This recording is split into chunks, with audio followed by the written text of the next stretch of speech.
Hi everyone, hope you're doing well from wherever you're watching this channel, depending on your time zone. Now, there was a sponsored bill that was passed, which was changing the National Health Insurance Fund to Social Health Insurance Fund.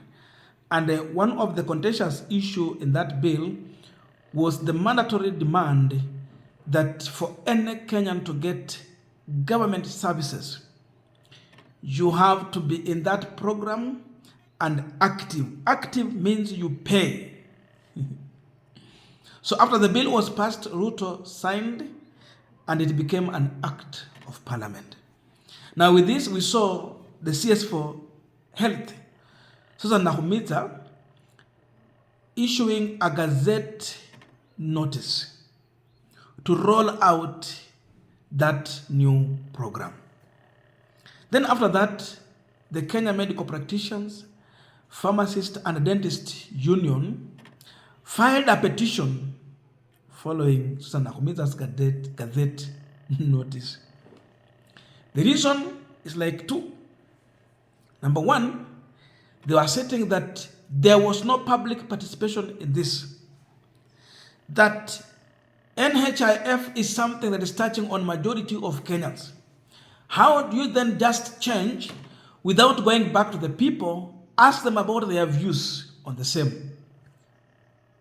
You just wake up and in the National Assembly, you pass bills, no public participation, not happen. Number two, they were saying that if this is going to be allowed, then Kenyans are not going to get services. So the system was going to disenfranchise citizens from getting government or accessing government services. Now, after this,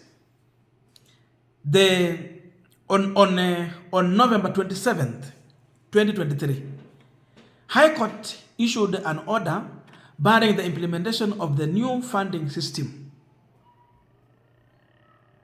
It issued an order after that organization petitioned that issue. So that means there was no way they were going to implement this until otherwise.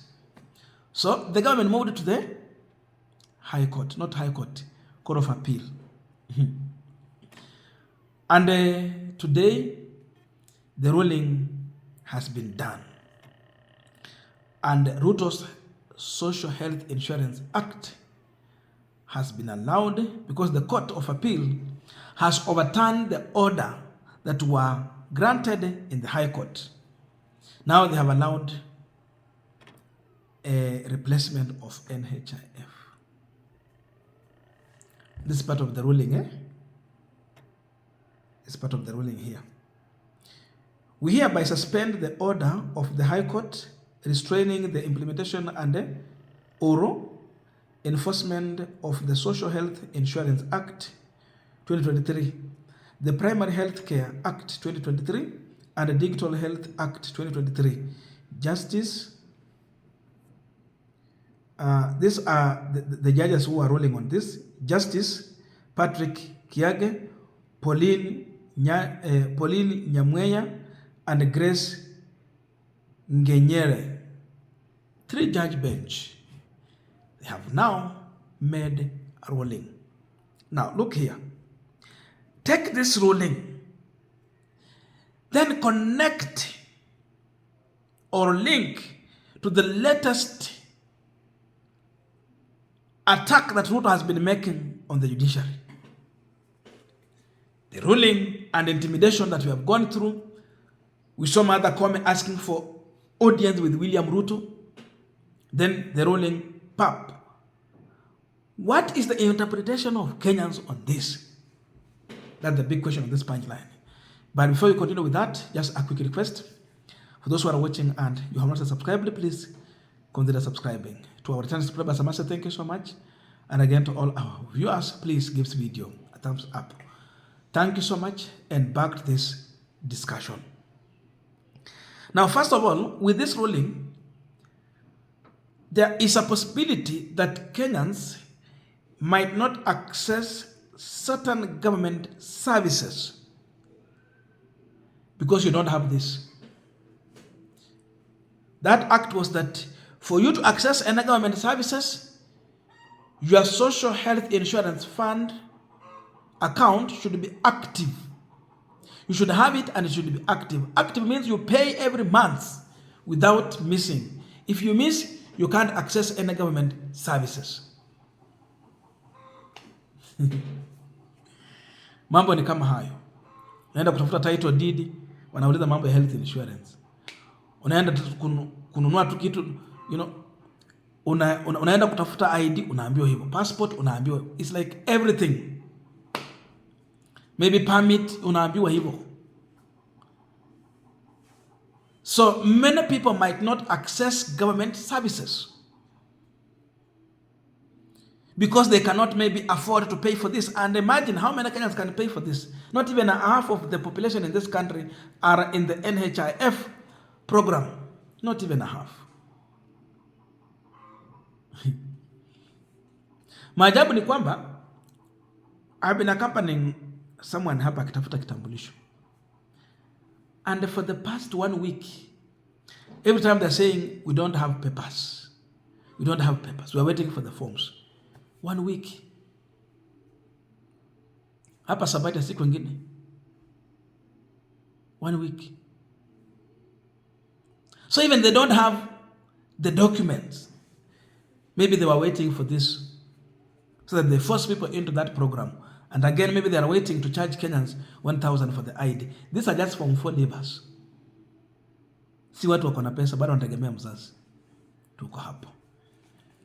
Now go to William Ruto's threats and intimidation. It is very easy for many Kenyans to conclude on this ruling and say that because Ruto intimidated the judiciary, now they made a ruling that is favoring what he wants. The ruling has favored him because he intimidated the judges. You see?